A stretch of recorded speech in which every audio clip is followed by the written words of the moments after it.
What's up, guys? Welcome back to Muscle Minds with Scott Stevenson. I'm Scott McNally. All of our programming is brought to you by True Nutrition.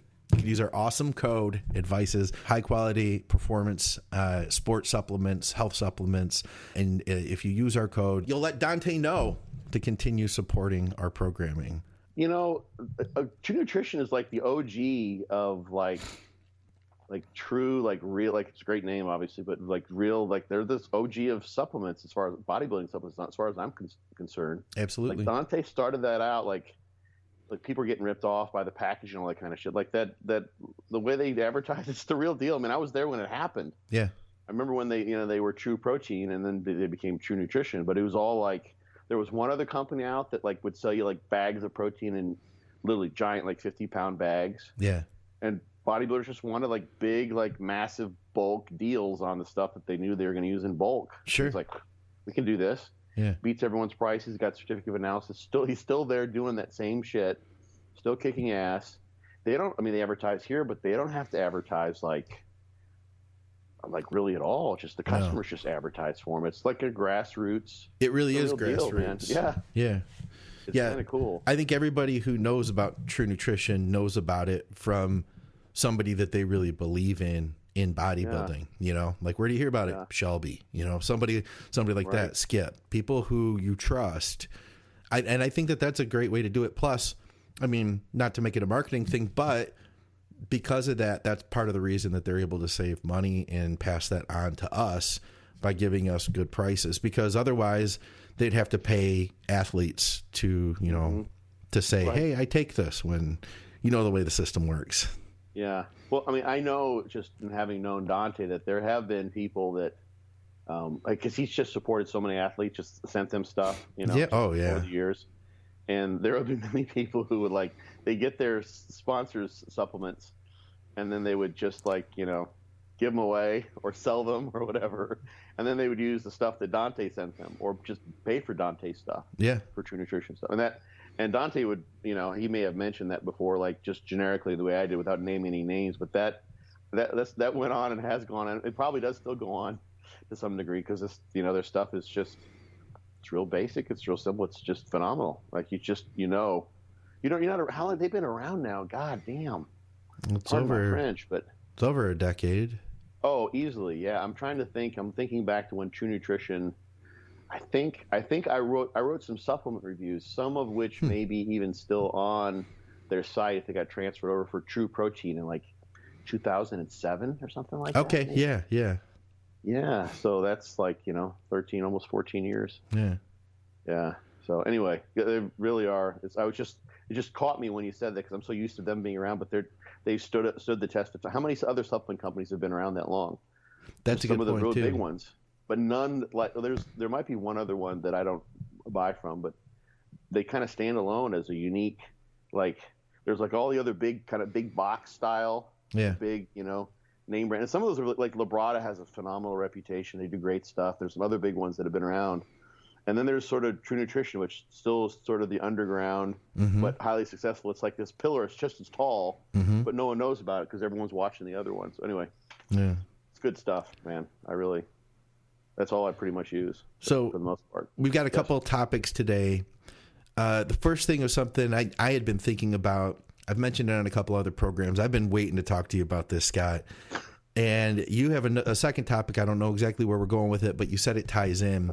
For starting, though, we were going to talk about the central nervous system, because this ties into, to me at least, intensity. I think back to what intensity meant to me when I was a kid, listening to AC/DC in my parents' basement, lifting the Sears weight set. And man, I was grinding out those reps as far as I could tell, you know, like I was giving everything I had, but it's changed over time. And my ability, and I've noticed it especially this year, my ability to really grind through difficult reps has grown. It's changed. My definition of what a hard rep is or a hard set is has changed. And I can't help but feel like I've trained my central nervous system. But that's just the thoughts that are floating around my head. I know if I brought it to you, you would have some stuff that would make these thoughts a little more concrete.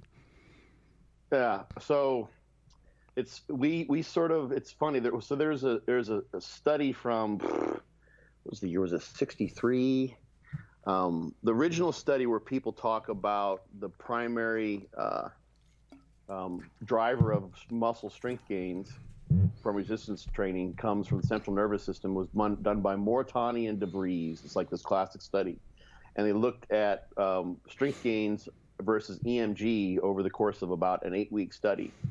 And you found that the EMG increased in parallel with strength, and that when you're not really seeing any detectable increase in muscle size in those first, although things are initiated like right off the bat, we know this now with more up-to-date measurements. You can see like just one exercise bout will start to shift the myosin isoforms you see in muscle, and you'll start to initiate the growth process. Muscle protein turnover turns on after just one bout. But the gains that you get, take a beginner.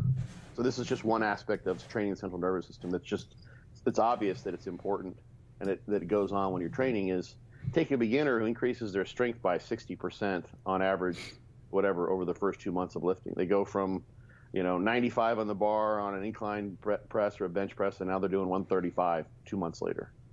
It's totally possible. Sure. And then, or even consider that person who, starts off weighing, let's say someone makes really good gains. They start off weighing 150. They're sort of weak as a cat. They're benching 95 pounds. And then they go to, they get to 2.25. So let's say they put on, a good 70 pounds of muscle, and they get really strong, and they're benching 405. So that's a 4-fold increase in strength, and it's not a 4-fold increase in muscle mass. If you're the 100 and the reference man, I believe reference like the standard like 170 kilogram man, so that's 154 pound guy, like in the scientific literature, has like 31, so like less than a little bit around 70 pounds of muscle mass. Okay. So it's a doubling of muscle mass to get to 225, let's say, and a quadrupling of strength. The nervous system obviously had something to do with that. It's not all new muscle mass. So there's obviously that you train the nervous system. We see this too when you look at various ways you'd interpret EMGs in terms of what's going on in terms of fiber recruitment. You can get improvements of muscle endurance as well, just because you're learning how to do this. And that's just like looking at it from the perspective of like what signal is coming down the motor neurons into the muscle. And that obviously has to do with your brain. So we can kind of, I'm going to, just for the sake of like what we're talking about now for people listening, like you got your brain and you got like the motor programs that you develop. So let's say you've never juggled before. You want to learn how to juggle. I did this when I was a kid. It was like one year when I was like 8 or something like that. I'm going to figure out how to juggle. It's on New Year's Eve today. I want to be able to juggle next year. And I learned how to juggle. I just kept on. For like the whole day, I dropped shit, and eventually I learned I could juggle. And I learned to juggle in one day. I just taught myself by just keeping on trying. I remember doing this, like, it's the weird shit I used to do when I was a kid. But I had developed a motor program through practice and practice and practice. So that's what happens that's why Olympic lifters, they can get away with this for other reasons, but the Olympic lifters will do those 3 Olympic lifts. And a lot of the Olympic lifts are a power clean and a snatch. Those are mainly concentric movements, and they drop the bar intentionally because those lowering movements cause muscle soreness. They want to avoid the inroads into muscle recovery. They don't want to make the muscle sore. They want to train the nervous system. And you're getting plenty of loading with those heavy loads, doubles and triples that they're doing. And that will provoke muscle growth. And a lot of those folks already have a tendency to grow muscle easily. That's why they're at the top of the sport and doing that sport.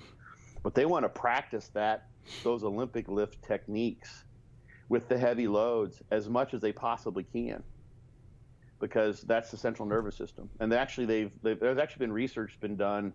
I think this was Paratesh's stuff, where they've documented that strength gains in elite level, like world-class Olympic lifters, that are substantial, like literally, 5-10% without changing weight classes. And that's all going to be all technique based. So that can be done. So your nervous system is there to basically, it is the largest part of strength gains in the gym in most every situation. I mean, take your average, person who goes from beginner to all the muscle they put on. Of 20 pounds of muscle, they might double their strength over the course of doing that, but they didn't double their muscle mass. Yeah. So you definitely train the central nervous system, without a doubt. So then the other side of that, like, that's just sort of training those motor programs. But then there's also the whole other aspects of the black box, the psychological aspects that you're talking about learning how to grind and learning how to take yourself to places where you haven't previously been. And some of that are things like disinhibition being a big one. So there's a paper, I wrote an article for Elite FTS. I'm trying to think what the name of the paper is. But or the name of the article is, the paper that I talk about in there, at least it's a large part of the article, is by Kai and Steinhaus from like 67. I may have talked about this here. It's a study where it's a paper, something like factors modifying the expression of human strength. And they did this shit before human subjects committees were what they are now. They couldn't get away with this. They wouldn't be able to do this nowadays. They'd never get approved. They took volunteers, and there was at least one person who was highly trained. Like they said, I think they called him a weight trainer or something like that. He was a world-class strength athlete of some sort. And they had them just do an isometric arm curl, basically, elbow flexion. And they measured a baseline, sort of familiarized them to it. And then they wanted to see what things they could do to make them stronger. So one of the things they did was they got them drunk. And they disinhibited. Like, people say it gets rid of your inhibitions. Well, they pulled harder. So they went from this, probably pretty sterile, here we are in the lab, and the guys with the lab coats and the pocket protectors, and they're writing things down. It's like, okay, push as hard as you can, or pull as hard as you can. It's like, okay, good. And then they got them drunk, and then they started going to town, right? Yeah, I bet. They gave them amphetamines. While they're drunk, or different time? There was a different trial. I don't think they did any combos. Yeah. That would have been interesting. Yeah, who knows? The amphetamines did the same. Huh, okay. Of course. Yeah. They got a starter pistol and scared the bejesus out of them by shooting off this gun right next to their ear while they were pulling, and of course they pulled harder. Yeah. They screamed at them. So just like, in which of course the same thing is going to happen when you encourage someone. You're screaming at someone in the gym.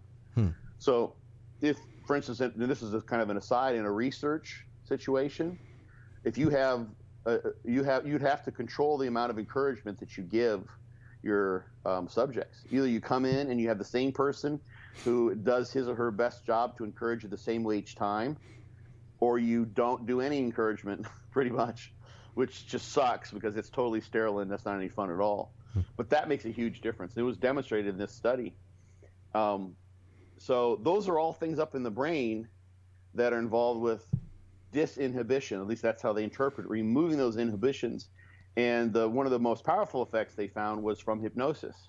Oh, yeah. They hypnotized everyone. And this was published in the Journal of Applied Physiology. Okay. Which is a very well-known, it's been around for forever. It's a well-known, high impact factor journal. Like, no one's going to, you get published in JAP, it's like, hey, bow down to you, man. Like, you got into that's with the big boys. You're playing big time there in Journal of Applied Physiology.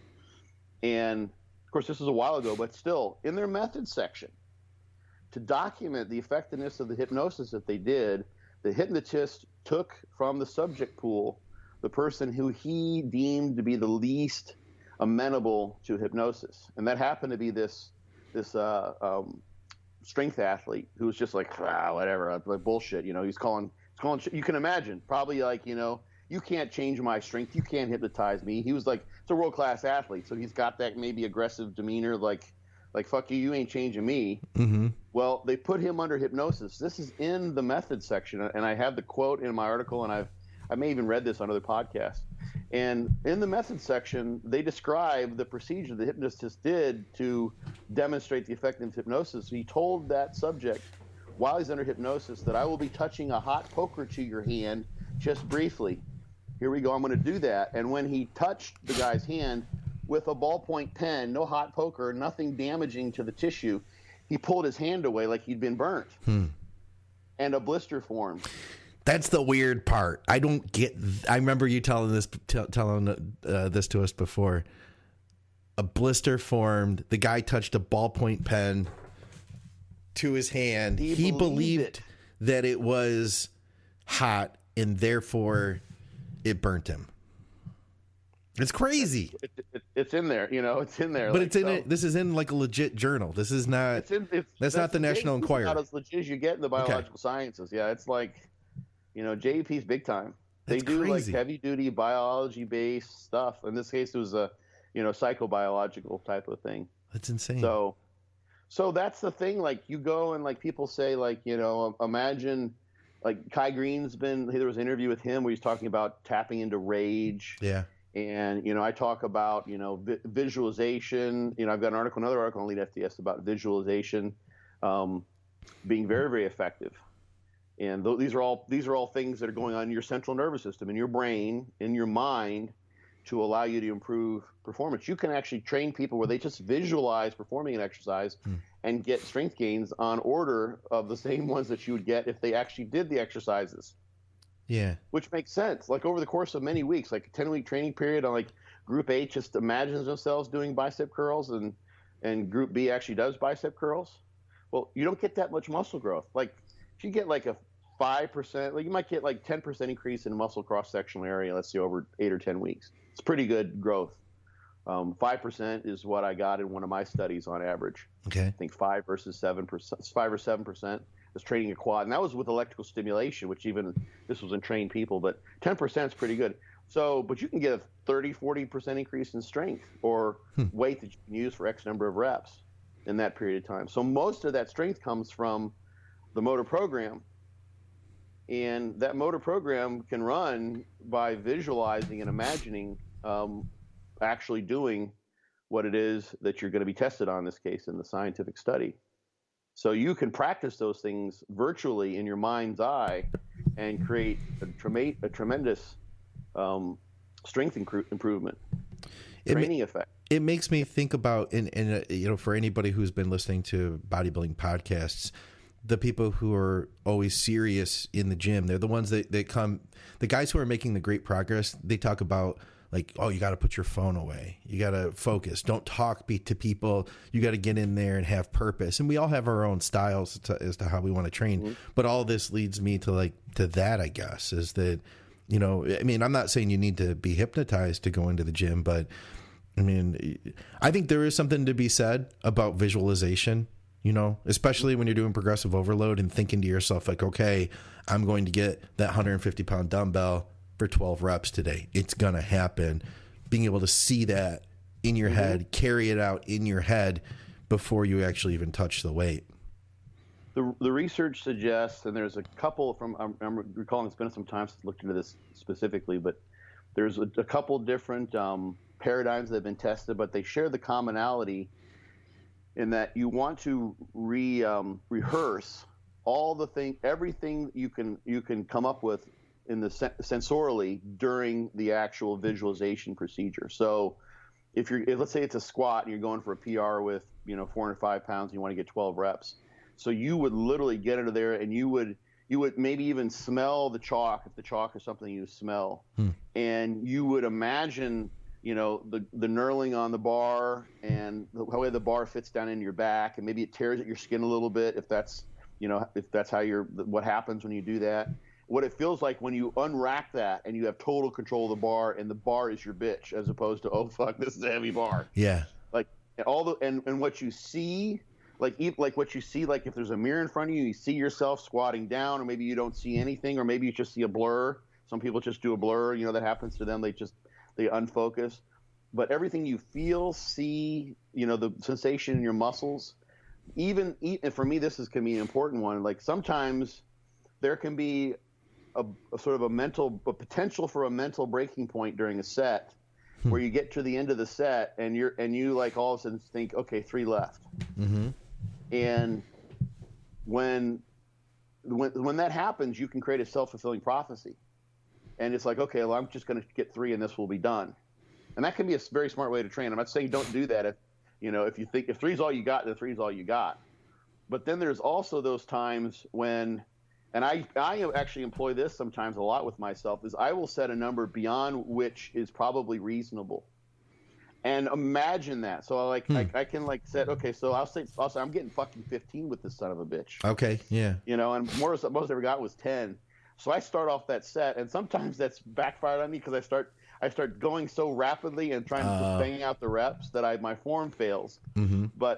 So now I know I have to visualize that, and I visualize myself going through like that 8th rep when it looks like he's got like one left, and I'm like, no motherfucker, this is when the shit starts. Yeah.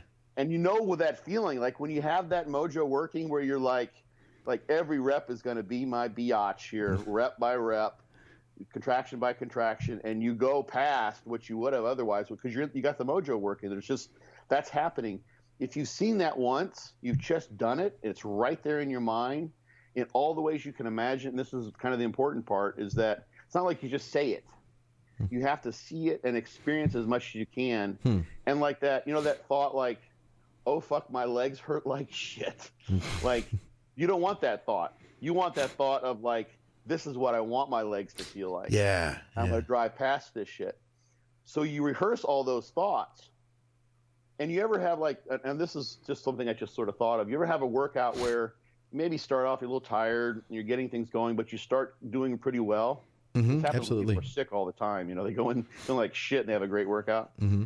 And you get like halfway through your workout, and all of a sudden you just feel completely revitalized. And you feel like everything, like, as opposed to like you're starting to slow down as the workout progresses, you're actually like picking up speed. And it's because you've had multiple wins, so to speak, during that workout. It's the way I sort of see it. Yeah. You've been kicking ass. You've had all these sets that you just like barreled through. And now you've actually experienced that driving through those reps where like this shit's getting hard and really pushing to a true failure point. You can do that and bypass the need to having had done some previous sets where you experienced that by visualizing all that in the first place. And so that is, I mean, visualization is gigantic. And, you know, there are stories of, you know, like skilled athletes, like basketball players and, you know, people who, you know, baseball pitchers and people of that ilk who have a very skill-oriented, motor program detailed task as part of their activity, their sport. And they can practice those things in their mind, but you have to practice well, too. You can't just practice sloppy. So same thing goes for the visualization. So there's that. So the important point here, like there's this sort of black box. That's the term that a guy from back in my graduate school days in Texas, Eddie Coyle, was he still is an exercise physiologist, did a lot of work for Gatorade, done some phenomenal stuff like examining the physiological limitations to endurance cycling. And he like over the course of like 12 or 15 years, he created this really kind of cool line of research where he demonstrated like the glycogen becomes limiting, you know, when people bonk. So he sort of demonstrated that and how you can, you know, supplant that perhaps with drinking Gatorade and blah, blah, blah. But he used to just talk about, and people would every once in a while ask, like, so what about the brain? Like, what about effort levels? And he's like, we don't worry about the black box. And he would say that like facetiously. He knows there's a lot of shit going on there, but he's like, we just, for the purpose of this class, we have to focus here and recognize that these are some limitations. But there's a guy named Tim Noakes, Noakes. People want to look him up. I think I cite him in my Beyond Bodybuilding Coach book. And he talks about the central governor theory. And he may have coined that term, I'm not sure. But so the central nervous system is the governor to performance. Just like you can, like, you know, on like semis on the highway, they put a governor on their accelerator, on their throttle, so that they can't exceed the speed limit and drive too fast. Yeah, so there's this governor theory, and he's got, in the course of like, he's got at least one, maybe two, probably various versions now of a review of the literature demonstrating the ways in which you see that the brain seems to be the penultimate limiter to performance, at least at the highest levels. And hypnosis is part of that. The effect of drugs, some of the things they talked about in that early study, expectancies and what competition can elicit in people. So like you can find that when you put like, at least in the lab, you put like competitive cyclists on a cyclergometer and have them do like a standard time trial race. And if they will try to pace, and they're really good at pacing themselves. They know they've been used to like this is the pace I can maintain. This is my lactate threshold. I go too fast, and then I will end up having to slow down. And so they optimize their race pace. Huh. But if you put them against a simulator who's outpacing them a little bit, like someone to compete against, they will go faster. I bet, yeah. And that's like why I say like the best training partner is someone who's going to make you their bitch every day. I'm using the word bitch a lot today. Yeah, you are. What's up with that? I don't know, bitch.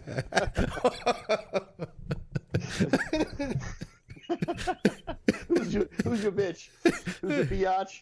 Anyway, so that just slipped out, man. I don't know what's going on. It was good. I must have a tumor somewhere. I don't know, bitch. Probably several. There's a sound bite for you. Yeah. But they will race faster when you have competition. So, and everyone has seen that. How many times have you ever heard, like, you think you train hard and then you go, there's always someone else who trains harder. Yeah. And you go try to keep up with them, and you find a new level, and you're like, holy shit, I had no idea I could do that. Yeah. I think that's been. Abiad had a video that he like kind of co-produced with the guy that is like a competitive eater, I think, and I just sort of listened to part of it. And the guy's very entertaining. He's bright, and so he went and he trained with Fuad, and then he had like a Five Guys hamburger eat off thing afterwards. Okay. But the guy went and they trained legs, and they did what one of Fuad's standard training sessions, which is much higher volume this guy's used to. And the guy trains pretty hard. Like, okay. He didn't just start yesterday, but he's like he never thought he could do some of those things. He's never gone that far at all in his life. Yeah. And that's just like a recent example. I literally heard, like 12 hours ago and listening to YouTube when I was walking the dogs, I think. I think that's one of the things people are running into with all the quarantine stuff when they've talked about being demotivated training from home. Not only, it's not just having training partners, but like having the other people. When we talk about like the energy of a gym, I think that's part of that, just having other people around you that are pushing themselves. Absolutely. Yeah. So, I mean, there's so much to this. There's so much that's going on in our subconscious. Like one of my favorite placebo studies, I've talked about the Dianabol study here, the steroid studies, where people, and like there's other examples. Another kind of cool one from cycling, which popped into my head because I just was mentioning cycling, is they could give people, they tell them that they're getting different doses of caffeine under different conditions, all of which are placebos. Huh. And their performance is improved in a graded fashion depending on the size of the dose they were told were given. I'll be damned. So when they're given here comes your big dose of caffeine, you should kick ass today, and like they kick ass that day, and like today you don't get any caffeine, so good luck. Hope you make it through. Yeah. And they fucking drag ass. Yeah. I think pre-workout is like that for a lot of people too. That I think that when you started training, or even when I started training, pre-workout wasn't even an invention yet, really. I mean, they had Ultimate Orange. Ultimate Orange. Yeah, they did have that, but it didn't catch on the way that it has nowadays. I know people who bought a gym membership and bought a tub of pre-workout. They've only known to train with that. There is a mental thing of like, I got to have at least something. Mm-hmm. Yeah, it's funny. Like there have been times. It's happened, like it doesn't happen very often, but it's happened usually when I'm dieting down and I'm taking my fat burners, which basically end up being pre-workouts. Yeah. I get to like running around, and like sometimes I'm on a motorcycle now. This wasn't a problem in the past when it's happened, and I just forget to take like one of my doses in the middle of the day. Or I get out, and I just I usually have like all those things in triplicate. I have a little box in my cooler I carry with me, blah, blah, but I just forgot. And then I go to the gym in the afternoon. And then I start going through my checklist of like, have I done anything to get ready? I'm like, oh shit, I forgot my pre-workout. Yeah. But I can't even tell. It doesn't even register with me. It's not like, oh God, I can't train. I'm like, oh, I just kind of forgot that. It's like, oh, I forgot to wash these socks, but it doesn't fucking matter because I'm going to train hard anyway. Yeah. So I think some people, they connect the two things, and then that can become a limitation. Mm-hmm. Then they've sort of, in an operant conditioning kind of way, leashed themselves to training with a pre-workout because they want to feel that way. It gives them confidence, and it gives them a sense that they're in the right mindset, the right state of central nervous system stimulation in order to train the way they've been training. It's state-dependent learn. I'm using this in a very armchair kind of way, but it's state-dependent learning. Like, I only know how to train if I'm on pre-workout. I don't know how to train otherwise. Sure. Yeah, I think we do that a lot. We do that a lot. I think I've found when I've built a ritual around training, like all of us who've lifted for a long time, before you know it, it's like, okay, I have to take my pre-workout, and then I take the IGF, and then I take the insulin or whatever it is. You've got this whole cocktail of things, 30 minutes, 15 minutes, as I'm walking in the door. Like you have this whole list of things. It can become overwhelming. I like that idea of stripping it back, though, and recognizing, you know, that those are things that you could become dependent on, and that you don't. I don't know, man. I keep going back. I'm going to tie this into the blister. I don't know if I have a hard time wrapping my head around believing that somebody could believe that they would get a blister from the ballpoint pen and actually get it. But I want to believe. Mm-hmm. Like, I want to believe that's possible, because if it is, it just tells me how strong the mind is and how much I can prepare for a workout or anything. It's interesting because there's all sorts of accounts, and you know how truthful they are, I don't know, of, you know, people healing themselves with their minds. Yeah. You know, all the thoughts about, you know, so and so with cancer, and people prayed for them and blah blah blah, and you know, who knows? But I know that there are accounts that seem like they're a little more reasonable, of like mothers who were in car wrecks and they had to lift like a, you know, 800-pound tree off their car to save their child, and they did it somehow. Yeah. Which, you know, would be like, how the hell could that possibly happen? So there's some incredible feats. There's some, like, there are actually heart rate measurements of full-grown adult firefighters, where their heart, like, they're on top of a burning building, you know, a death-defying type of experience, and their heart rate's going 220 beats per minute. That's 220 is supposed to, the most standard used, it has a pretty wide standard deviation, but the most standardly used estimate of your max heart rate is 220 minus your age. So if you're 30, your max heart rate should be 190. So if your heart rate is 220, that's like 3 standard deviations above, which is possible, but that's just a ridiculous heart rate. Yeah. And there's the breath hold diving. Yeah. Which, you know, people can do, which there seems to be, last I looked into this, no one's been able to completely physiologically explain how it is that can be done unless a person's metabolism is slowed in some way, shape, or form. Could you consider the rate of oxygen use just at rest plus the oxygen use to perform the exercise to do the diving? And a lot of that's just going down, you know, so not like actively swimming. And the amount of time, it's like there should be no oxygen left for survival unless metabolism has slowed. And so I'll have to look into that again. Like, that may be one of my little rabbit holes to follow down the next few days. But like, that's sort of like one of those, how do we don't have a physiological explanation for this. So you mentioned something, and it kind of ties into some of the further thought I've had about this. So, you know, if I'm able to grind through reps and endure and handle more now than I could in the past, and, you know, you mentioned like the lady who picks up the tree off the car or whatever. Those are anecdotal reports. Those things happen. You know, you hear somebody lifting a car off of their kid or whatever. Those things do happen. But those things, like those people who do those things, they aren't doing that every day. We're in fitness and bodybuilding, we're trying to do that at least every week, you know? Well, check this, because there's another placebo experiment that, and I can find the reference, that they've done this. They've done experiments where they used a topical anesthetic like a lidocaine and exposed people repeatedly to, I think it was an ice bath, which you put your arm in an ice bath, and that's very, very painful. It's a total perturbation of your autonomic nervous system. Very, very stressful. And then they can test various other things. And you can't keep your hand in there very long. Yeah, it's a pain tolerance test. You know, women tend to do better at that than men, actually. They can keep their arms submerged longer. But there's all sorts of cool things, too. Like there's also a study. Normally what we have is vasoconstriction in that case.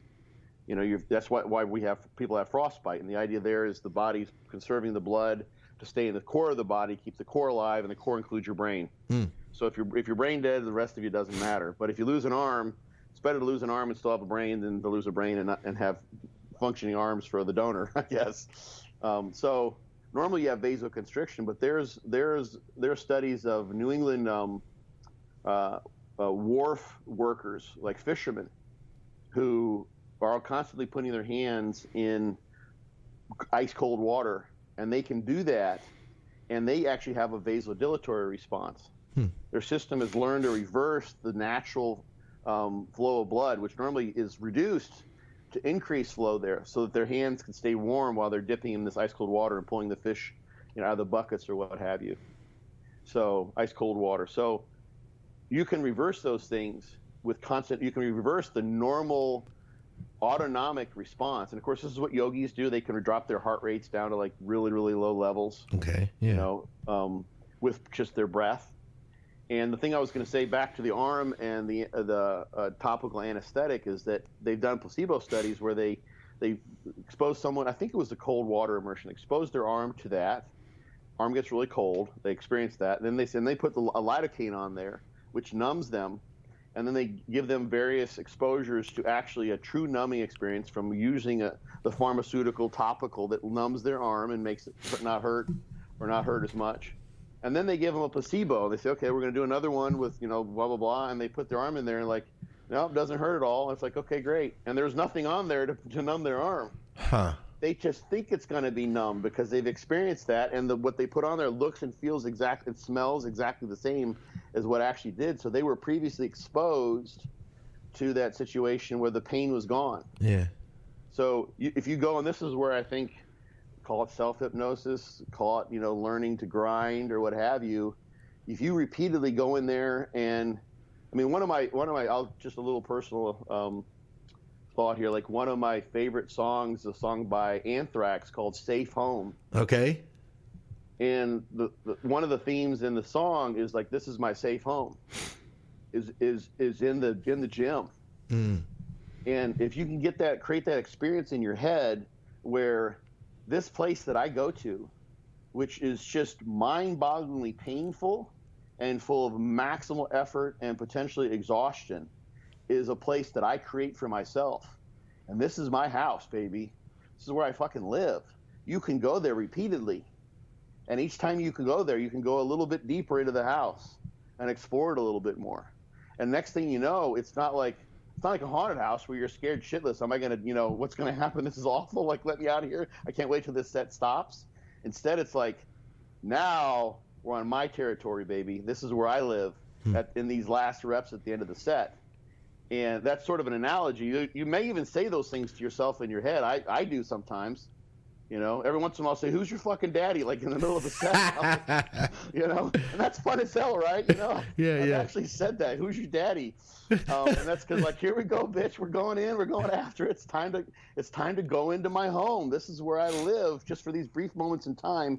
And I've accumulated over years of experience, as you have, and you're starting to see now, familiarity with that place psychologically, where you have to disinhibit, where you have to pull back, where you have to be able to recognize that this pain and this effort is all part of what you are trying to evoke. Yeah. Like, this is where you want to be. Yeah. This is not foreign territory that you need to escape from.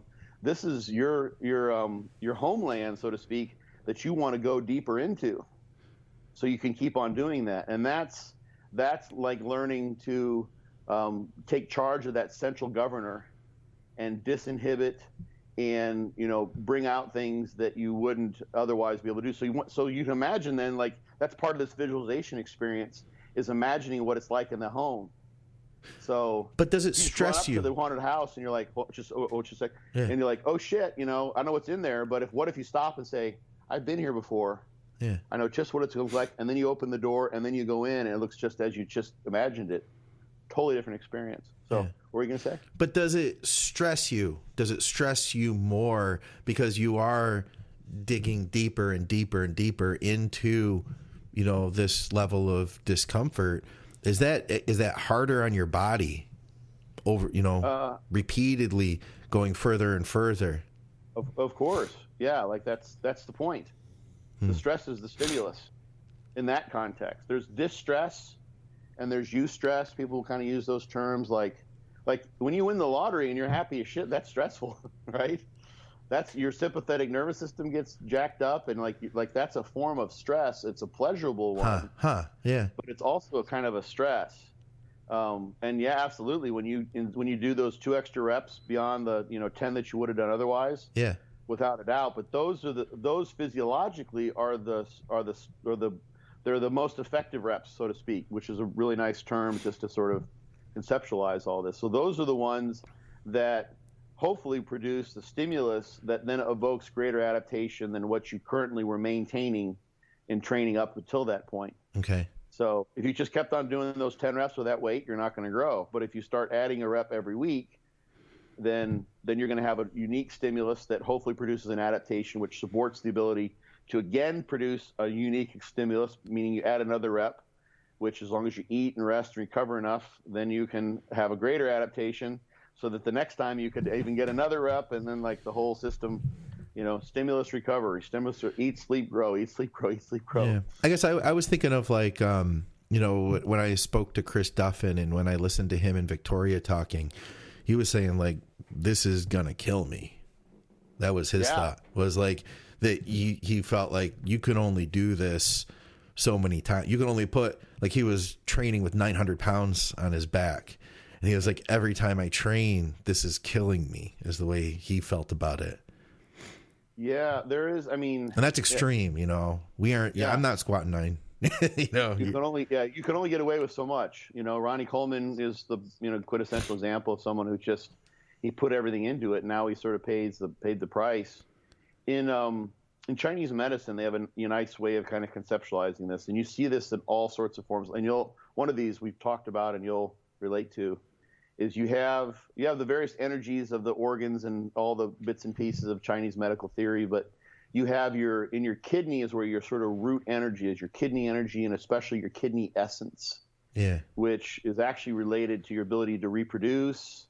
And it's something that you start off with, at least according to most texts, and I've always asked, it's always been like, can you replenish this or can you not? It's like you start with a given amount of this kidney essence, or Jing is the name for the vital substance. And then as you age, it gets lower, less and less and less. Huh. Like having gray hair is a sign to one degree of less essence, right?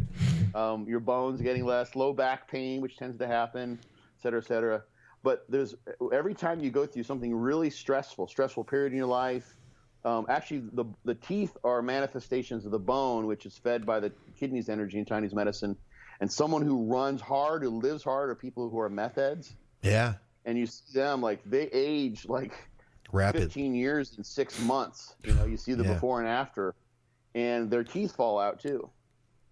And that's malnutrition. You explain that in various other ways, but that's the Chinese medical way of conceptualizing this. Huh. So obviously, and this fits in with the rate of living hypothesis, which is one idea that is sort of behind the thought that, to some degree, like free radicals and which are producing greater extents, the higher metabolism, and the higher metabolism, the shorter your actual lifespan, suggests that the faster you live and the harder you live and the more you live, so to speak, the shorter your life's going to be. So you kind of have like and there have been various philosophers who've had this sort of thought over the years. You've got sort of this quantifiable amount of life. Yeah. And you can burn out or you can fade away, so to speak, like the guy from the Highlander. You remember that the bad guy from the Highlander? It's kind of foggy now. Burn out, then fade away. From Def Leppard. Yeah. Anyway, so there's something to say for that, and so you live really hard and fast, and those sorts of things are like, because after he do one of those 900-pound squats, he'd probably be fucked for like 4 or 5 days. Yeah, and then he'd do it again the next week, training for 1,001. It's like it's the extreme, of course. But then I do ask myself, like, even on an exercise like an isolation movement, I'm thinking about hamstring curls. Looking at my machine, I'm looking at it because it's right there, so I have a hard time not like having the conversation this way. It's like talking to me, motherfucker. What, bitch? Yeah, I'm watching you. So, but I have realized, like, I can grind through these reps even when it's not hardly moving, even when it stops. And I'm just giving everything I have. And I'm like holding, and then eke out, tiny bit more. Like the reps that I'm doing on this at times, it's like stuff that I know I couldn't have done years ago. And then afterward, I'm wondering, like, well, what did that do to my recovery right now? And that's the thing. I think and this is why, this is built into fortitude training. Those failure reps, I limit those. And you're keying into like, this is, you kind of said it for me there in a way. Like, you've heard me say this a million times. Maybe it's clicking for you differently, but you limit those. You do those to sort of test yourself and develop that capacity to some degree. Yeah. Plus, that gives you those are highly effective reps, but you also pay the piper for them. Yeah. Because the inroads to recovery, and this is purely like, I've heard many people say this, and I've been saying it for a long time, that, you can only get away. And John Meadows has said it for a long time too. Like, you have to use those intensification techniques where you have multiple failure points, like a drop set, or, maybe if you're doing a cluster set where you have more than one failure point.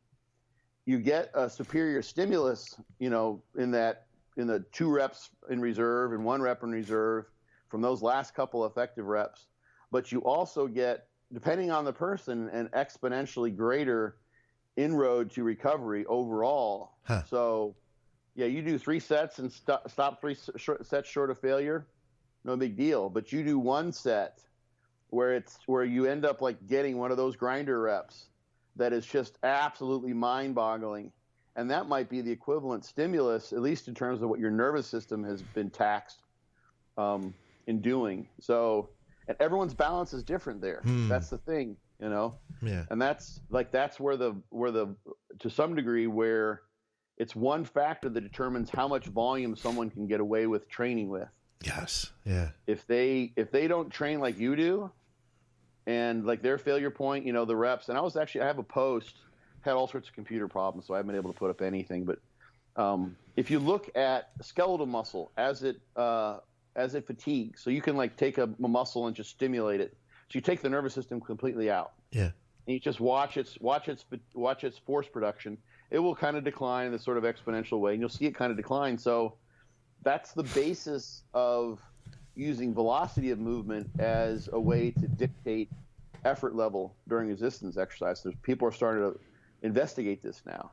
So what you see as someone nears the end of a set, if taken to failure, is that bar speed slows on any movement they're using a bar. So you can use velocity. Bar speed is a sort of high-tech fancy. It may be overkill in many practical situations, but you can use that as a way to limit the inroads or limit the effort put into each set. So, you stop all your sets when your bar speed slows to X percentage of the initial rep's bar speed. That means you're getting X amount of fatigue because you're trying to go at a faster pace, but you simply can't. Right. Because the fatigue forces you. So that might stop you 2 or 3 reps shy. You could just stop 2 or 3 reps shy as well. But the thing that we know then is that when muscle fatigues, it doesn't like force, and it's like all of a sudden, boom, the forces just drop off like that. It's like a light switch turning off. It fatigues when energy supply can't match the energy demand, and that is a slow, gradual process. It's a function in muscle of fiber type, the enzymes that are in those fibers, the mitochondrial content, the economy or efficiency of the myosin, which is a function of fiber type, depending on how you test it, all those things. And so faster fiber types were more fatigable, and slower fiber types are less fatigable. Yeah. But you still see like this gradual decline of some sort. And if you're training with a nervous system that's driving the muscle to its maximal capacity, like E-stim would and does, okay, you're going to see the same kind of fatigue curve. So you'll be rep, rep, rep, rep, rep, rep, rep, rep, rep, rep, rep, and then maybe you try one more and you like move it a little bit and then you're done. Yeah. And you can see that like most people stop about 3 reps shy of that. And that's because their nervous system, their psychology, their central governor is not evoking, just stops the set as a protective mechanism, probably in most cases. So the idea that's put forth by Tim Noakes and the central governor is that even in almost all circumstances, even in high-level sport, there's still something left in the tank.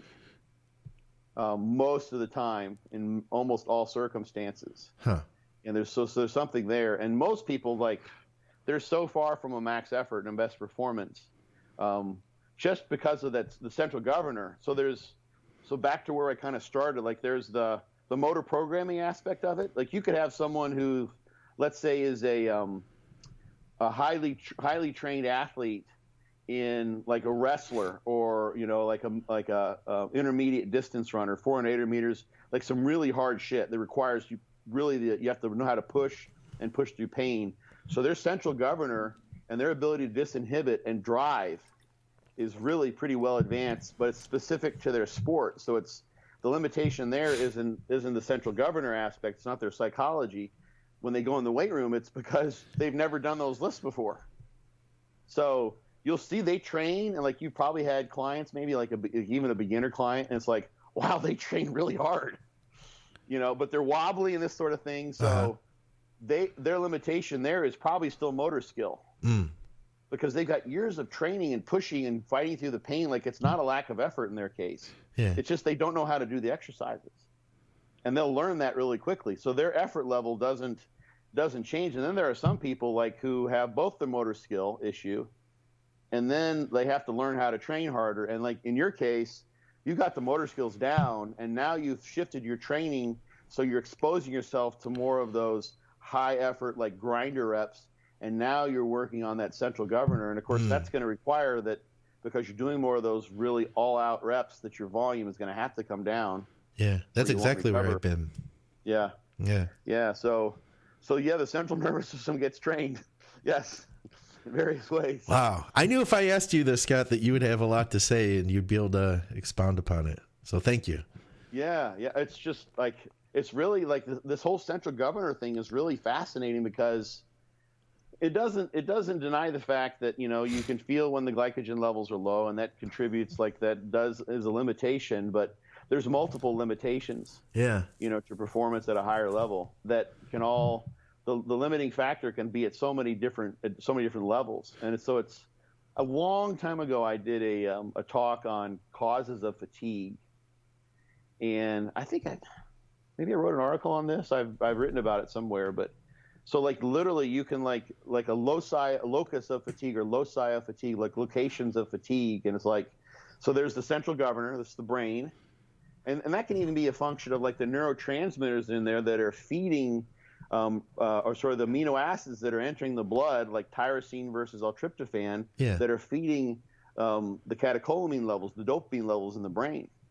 Like that's one thought that the exposure to tryptophan versus tyrosine and the entry of amino acids in the brain can be a cause of central fatigue in the brain. Yeah. So there's all these potential like neurotransmitter, potentially just psychological issues. Like what if you have someone who grew up with an overbearing father who forced them to exercise, and they've got psychological trauma and some of that psychological trauma, it actually creates epigenetic changes on the DNA of the neurons of the brain in areas that are responsive to trauma. And I've discussed this with a friend of mine who's a therapist. So literally the brain, the neurons in those areas of the brain that were activated during traumatic experiences now turn on genes differently and react differently. I bet. When re-exposed to things because of these epigenetic changes. Epigenetics basically determine to what extent and with what likelihood and the ease with which genes are turned on or turned off in response to the stimuli that the cells are exposed to. So you got someone who was forced to exercise, and they had an overbearing father who, if they didn't win, would say, "You didn't win, so we're going to the weight room. You got to get stronger." Then make them squat all night long or some crazy shit. Gesundheit. Good mute. You've got nice mute skills there. I got it. I've done it before a couple times. Yeah, it's not your first rodeo. So that person, when they get in the gym, and now they're way the daddy issues they think are kind of resolved, but they get in the gym and they want to squat because it feels good for their legs, and it's like a saying thing, and now they start having these friggin' flashbacks, like almost PTSD like things of having to squat because they lost and they didn't get daddy's approval. Like that's happening at an epigenetic level in the brain. Huh. And then we can at the other end of the extreme, you could say, well, I think this might be a function of, the interaction at the T tubules in the sarcoplasmic reticulum in terms of calcium release, because calcium is the intracellular signaler for myosin-actin interaction of the cross-bridge cycle. So, you've got a limitation there in those cells, in those fast switch fibers. Huh. Because you're not in terms of calcium handling. So there's a guy named Bob Fitz who's written about all this stuff. So there's evidence that counseling handling is a locus of fatigue in certain fiber types, I believe, in like rats' muscle fibers. Okay. So which is it? Is it the fact your daddy was an asshole, or that you have a bad ryanodine receptor, somewhere in your fast twitch fibers? So there's all these different things from literally top to bottom. Huh. The thing that could slow your truck down could be a loose lug nut. Or it could be like, something in the throttle mechanism, or anything, or the fact that you're out of gas, or your oil's low, or all these different things. So we always think, well, it's the engine, that must be it, but it could be a bad axle that's twisted, a million different things in just a relatively simple thing like an automobile. And our bodies are, infinitely more complex. Wow. In a certain way. So yeah, the brain's a big part of it. And I think this is the one that, at the upper end of like performance and doing the stuff you're trying to do, that I'm trying to do, that a lot of listeners are trying to do, and eke out gains after years of training when gains come pretty easily. A lot of it's here. So I had a funny story related to like going to the gym with like the badass mindset thing. So one of the things in fact, you asked me about a New Year's resolution. I don't really have one, but there's one of the things I'm trying to do more of. Yeah. And that's just sort of speak my mind freely. Okay. And be kind of authentic, and just sort of say what, be just truthful and honest, and step away from the personas that I tend to wear in various situations. I've been wearing them since I was a kid. And I was at the gym, and so there's two people two women in the gym. They're doing Olympic lifts, and one was having trouble with the straps. It's kind of comical. She never used them before. Oh yeah. So we all she and the person showing were kind of laughing. So I was doing what I was doing, and then I had like 5 seconds when I was switching muscle groups, and I said, "Hey, let me show you quick the trick to the straps." I put my straps on, and you use your thumbs to bring the straps around. You can put them on there really easily. Uh-huh. So it took like 8 seconds, and she's like, "Oh wow, that looks really easy." I'm like, "There you go. Good luck with it." And I went back to what I was doing, but another guy in the gym saw me take that break, and this guy likes to talk. Super nice guy. Oh yeah. But he's on my do not talk list because he likes to talk. And once you get me going, I'll start rambling, as people know me to do. Right. And so he's like, "Hey, Scott," and I'm like, "Yes." He's like, "I want to introduce you to someone." I'm like, "Just because I helped her out doesn't mean I'm open to a big, long conversation." Did you say that? So yeah, I did. That's exactly, and I didn't say it like you're a dick, but like I knew like he wouldn't have said that to me had I not stopped. He's like, that was my chance. Right. Because you could see when someone is like, waiting to like get their chance, and I just have to avoid eye contact with some people. I can, fist bump and we can talk for 5 seconds. We don't. Yeah. And then other people, like, you just can't do that mm-hmm. because they want to tear you away. They don't understand that groove that sometimes you kind of have to be in for safety reasons. And I know the listeners, I'm going to interject here. The listeners might not know this about you, but you feel that you need to respond. There's times that I've texted you and I've just been like, just sent a text. And I'm like, Scott will get to it when he gets to it. But then, I know you've been like, I had a really busy day and I didn't get a chance to text until now. And then you give me this long explanation back. And it's like you felt like you needed to, like, if I came up to you and I'm like, I'm much better at that. Good. But I've noticed that about you. I could imagine that if I walked up to you in the gym, I was like, "Hey, Scott, how's it going? I want to tell you about this." And you'd feel like, okay, now I'm obligated. Like there'd be part of you. So this guy, I'm not even sure to what extent, but somehow he's connected to academia. Oh, okay. And I knew like this is going to be, he's going to want a formal introduction. And literally, I am just fucking cranking. I was having a badass workout. I was doing great. You stop now. Mojo was totally working. And I'm like, no, I just can't do this. I said, because you like to talk and you will catch me. Next thing you know, we're just talking galore. And so I told him that. I just kind of like I was, but it was very nice, and because I knew that I did not want to break that away. Yeah. And backstory: about 4 years ago, when I tore part of this biceps, was in a similar situation where I was hosting a meetup group for a bodybuilding meetup group, and a guy wanted to follow and just kind of watch me train. Yeah.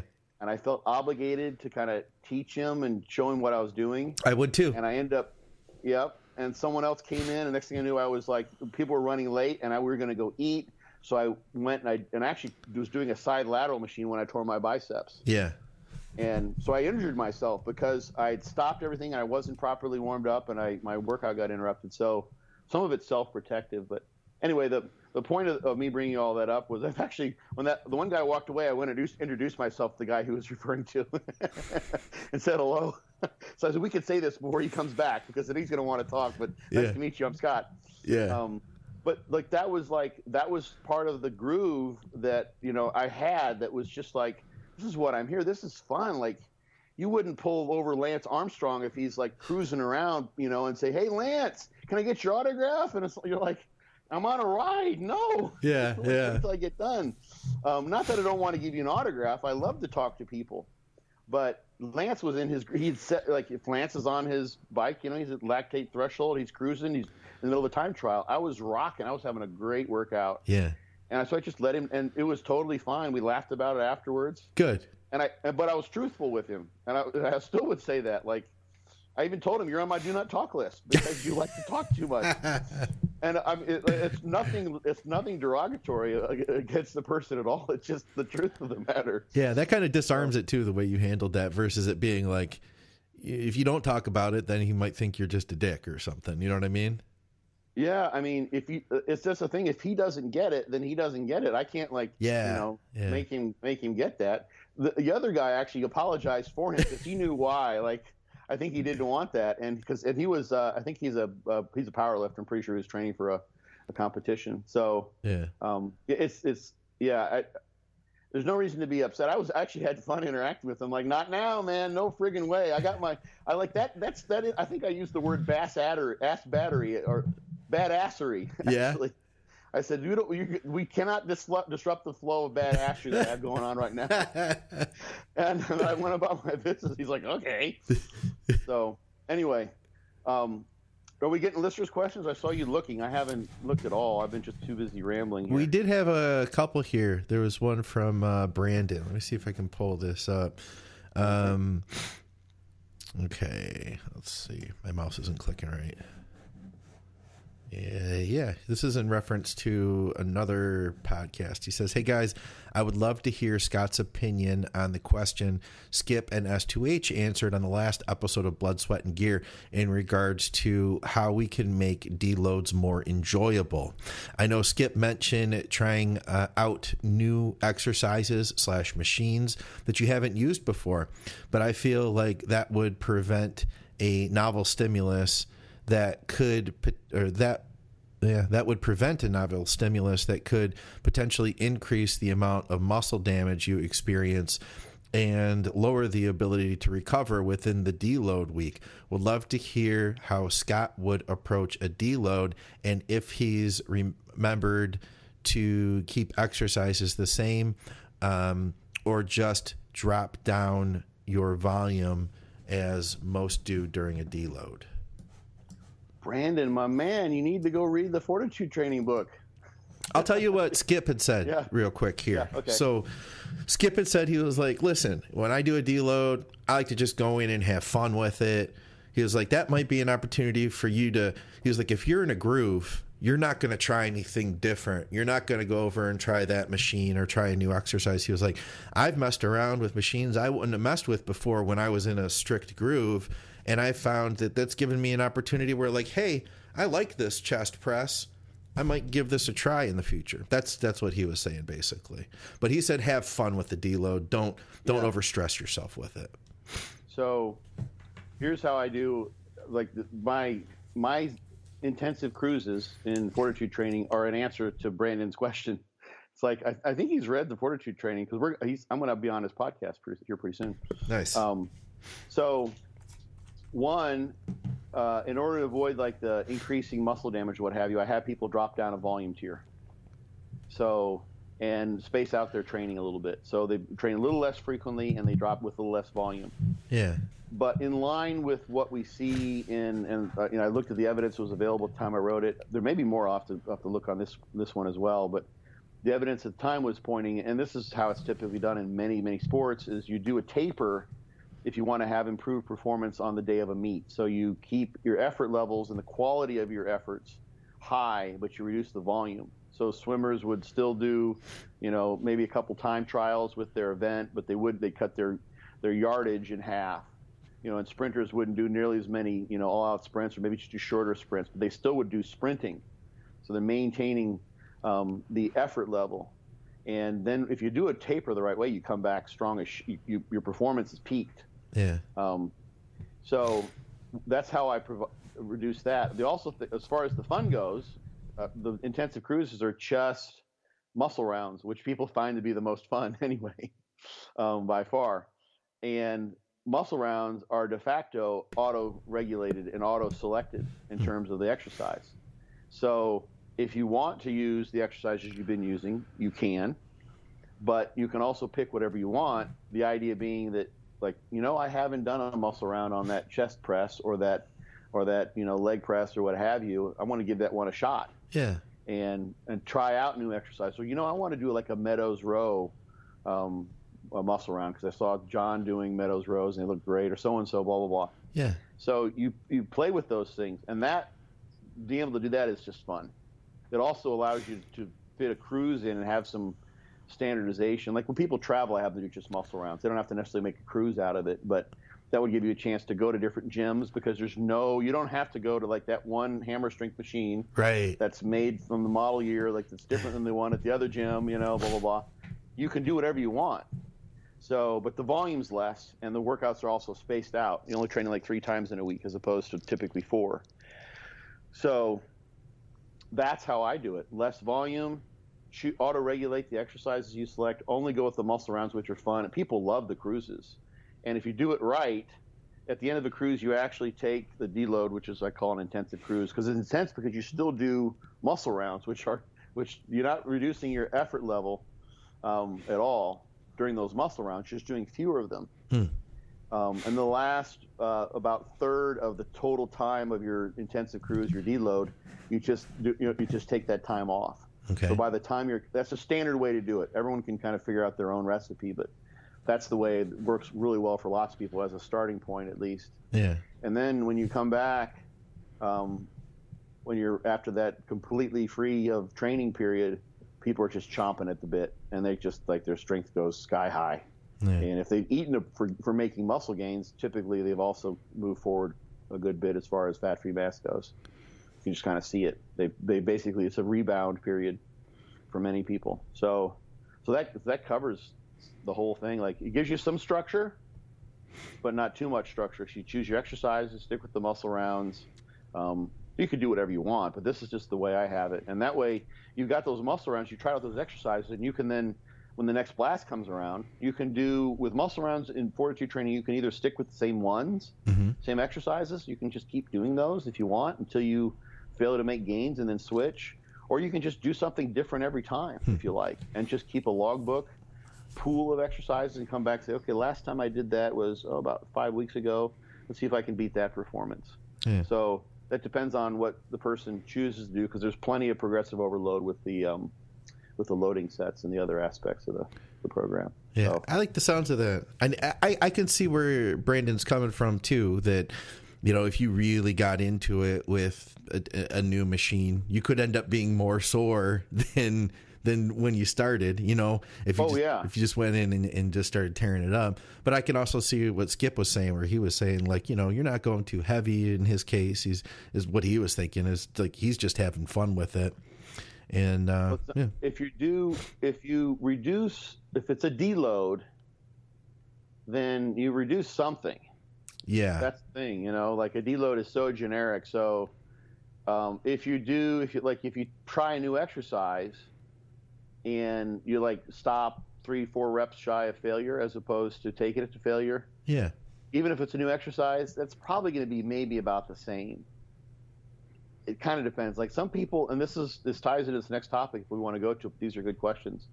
We can just save that for the next one if you want, but it depends on how sore people tend to get. Some people, they do a new exercise and it's just like, holy crap, it's like they never lifted before. Yeah. And then others are, so it kind of depends, and depends on, like, there's so many different aspects. If you drop your volume to 1/3 of what it once was, so instead of doing 12 sets, you only do 4, and 2 of those are with a new exercise, I think you're going to recover compared to doing 12 sets. Yeah.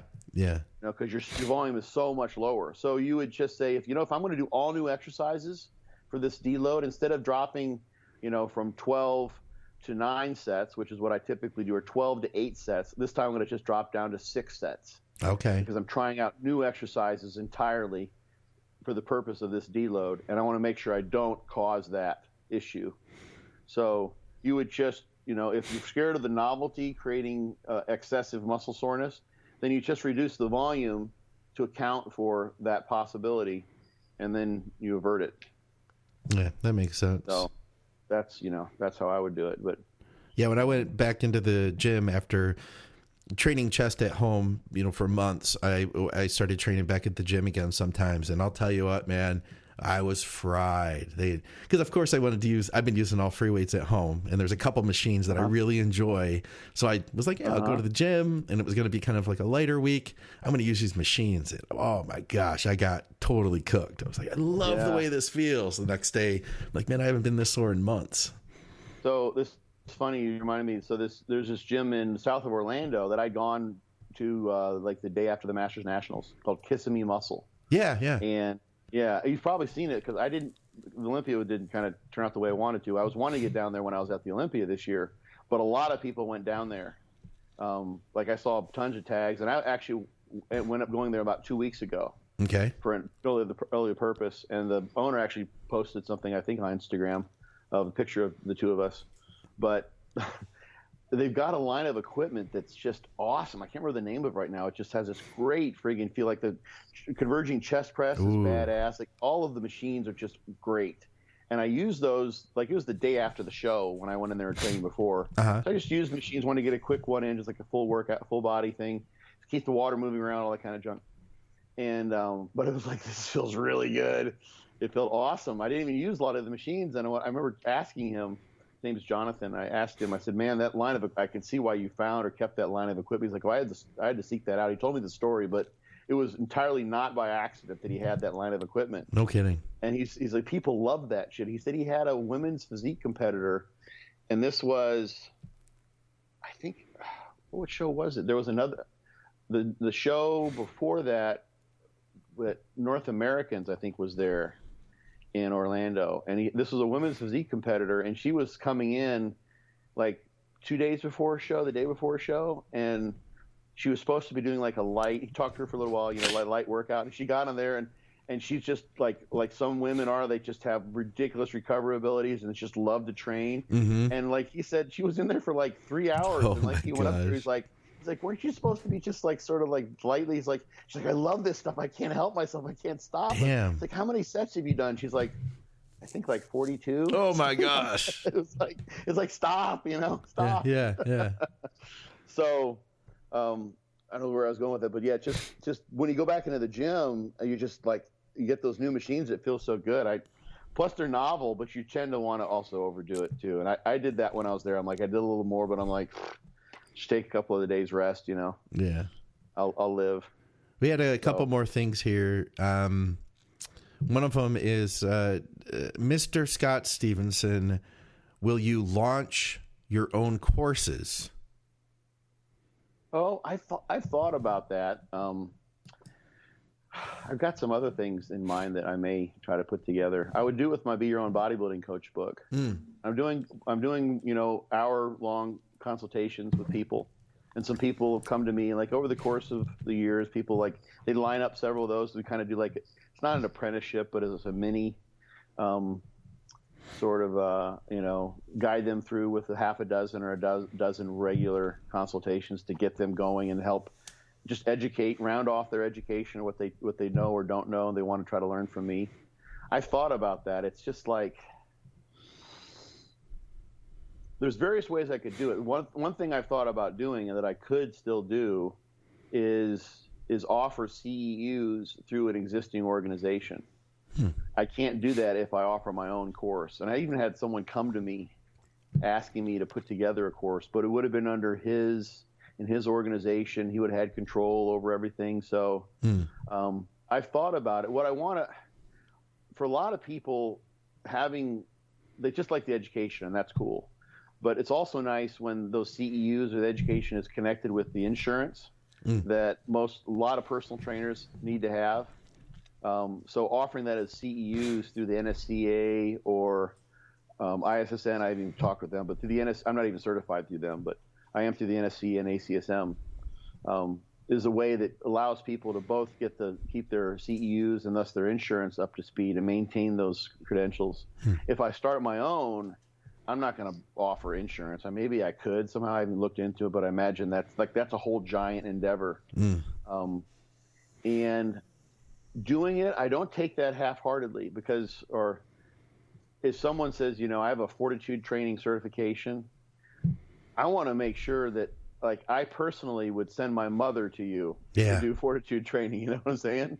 Where you can offer all sorts of stuff, and people, like, not so much anymore, but I've seen, like, people who had, like, they had an alphabet soup behind their name because they got every certification possible. Yeah. And that kind of tells me that you don't feel like you know what you're doing because you just had to keep on getting certifications to try to fill that void of imposter syndrome that you feel or incompetence that you don't feel like you can get. So it would be a gigantic undertaking to do that. I've thought about it. And right now I'm sort of filling that void by working with people one-on-one and doing online consultations or phone Skype consultations sort of on a ad hoc basis. Yeah. But yeah, there was I took a CEU course, I think through the NSCA long time ago, 15 years ago, that was like a bodybuilding physiology course. So that's something I might do. And I've actually thought about putting together a peak week course, so to speak, to help guide people through the things that I do with peak week and consider the options, because that's a big place where people drop the ball, or get overly complicated, or have no idea what to do, or get dangerous. There's one area of bodybuilding where I feel like the education could probably be the most needed. It's probably, at least in competitive bodybuilding, it's probably with the peak week. I could see that. Yeah, a lot of people look at it as the secrets too, so it's not always shared. Yeah, they don't share things. People use a lot of drugs. The diuretics can be really dangerous. They can fuck you up pretty badly. There's a lot of science to be shared there too. It's kind of a lot of cool stuff. Yeah. So that's the thing that I might do course-wise first if I do anything. And what I would probably do, I was planning on doing this through Facebook, but I don't know if I want to now since my Facebook got hacked. God, I'm glad I didn't do it when my Facebook account got hacked. Was do what many people do, is they set up a private group on Facebook. And then they charge for entry. I've seen this. Yeah. Yeah, it works pretty well. Like, you go in, you're part of an 8-week cohort or whatever, and they do weekly live Q&A sessions. You guide people through your training program or what have you. So I do like a 6-week thing to help people guide themselves and clients through a peak week protocol, and then they could have access to that for a year or whatever. Yeah. So they could, through the course of a competitive season, go back and look at the videos and repeat the process that I led them through. Yeah. During the course of the actual course itself. But I don't Facebook wouldn't be where I'd want to host it now, because I know now my account is not at all secure. Well,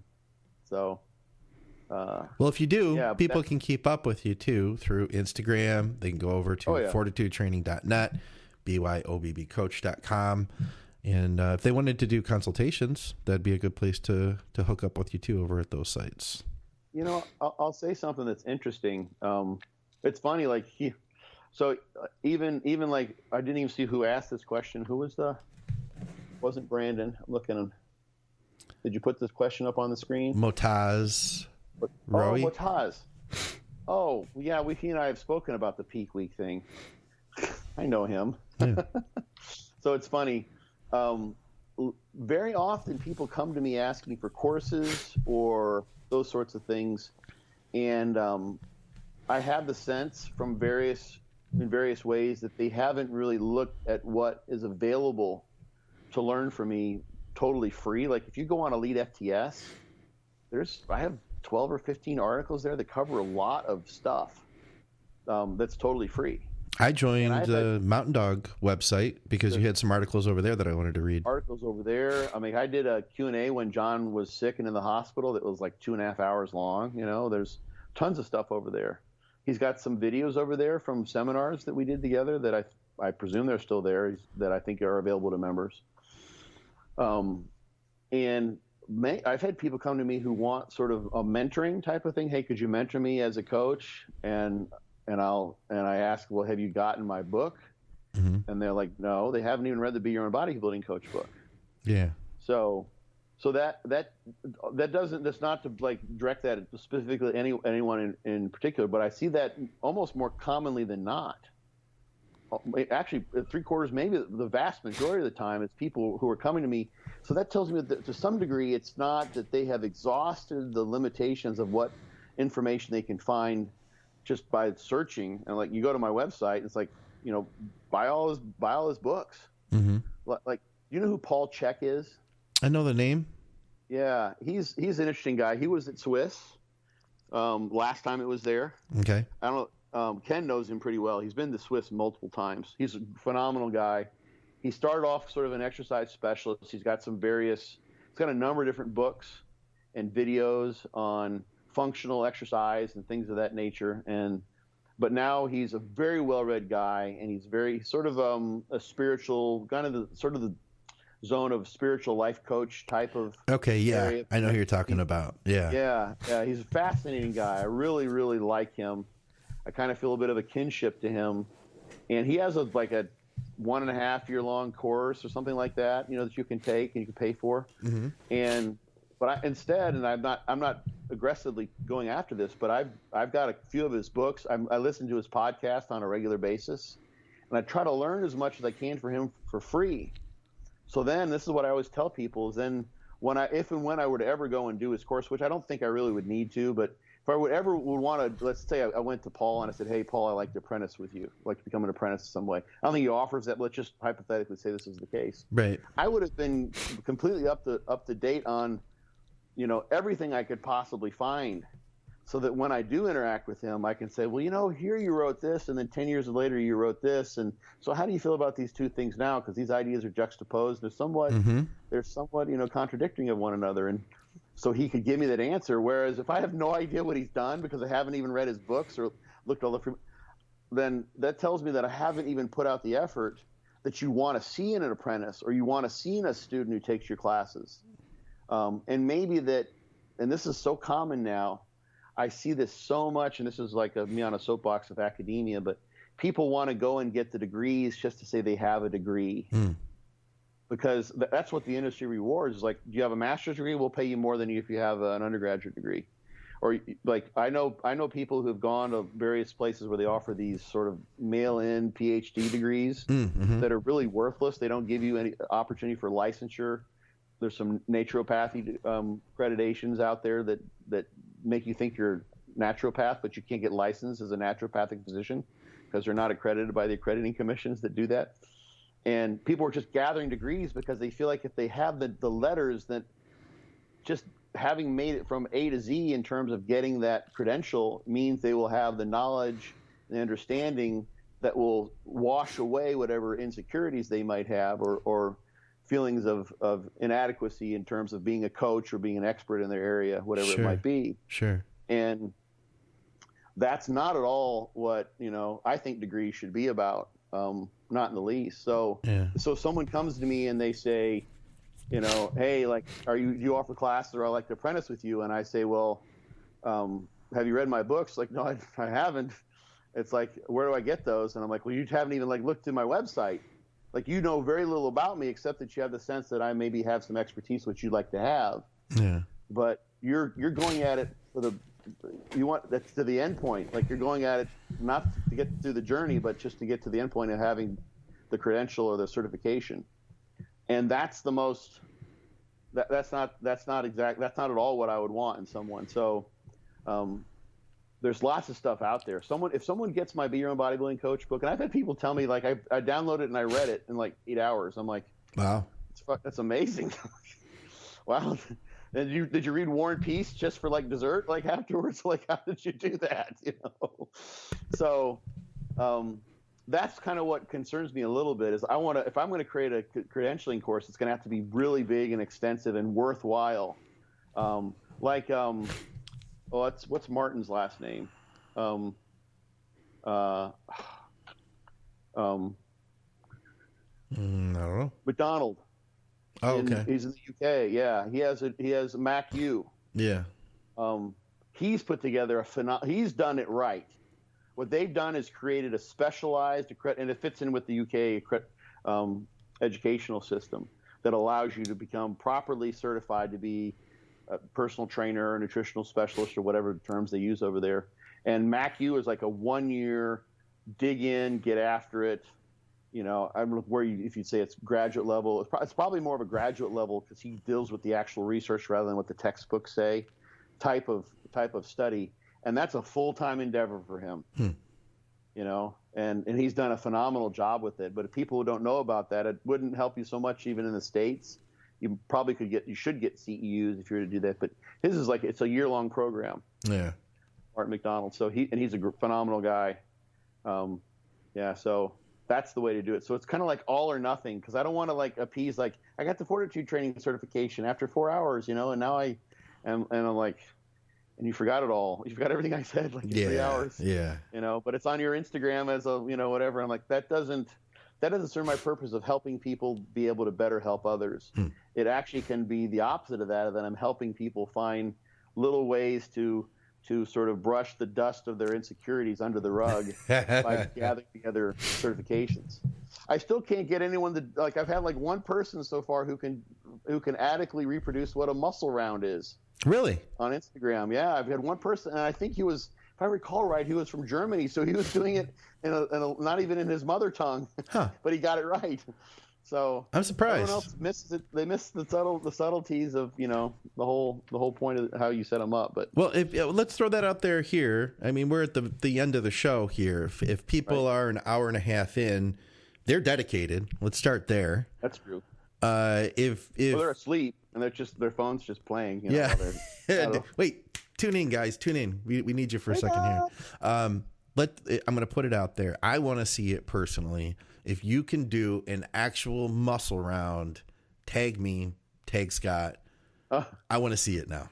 Well, I haven't even watched those so much. What I see are the descriptions of how to do them. Oh, I thought it was an actual video. There's some that aren't, you know, on, you know, that's a whole other topic. But there's, no one just here's how you do a muscle it. round. It's you know, and and it's right there on my it's on my Instagram. All you have to do is copy and paste, you know, or link. You know, it's hard to get to links on Instagram, but copy and paste my description. It's right there. Yeah. Hey, George White's with us still. George White's with us to the end. George is the man. Yeah. Yes. See, George is a veteran. George is when you go to war and you got someone in the trenches, you say, who's going to cover me? And everyone else is George is the dude you call on. Yeah. Yeah. Yeah. He's got some mental fortitude. Yes, he does. Yes, he does. And physical. Yes. All right. He's a good dude. Let's call it a day here, Scott.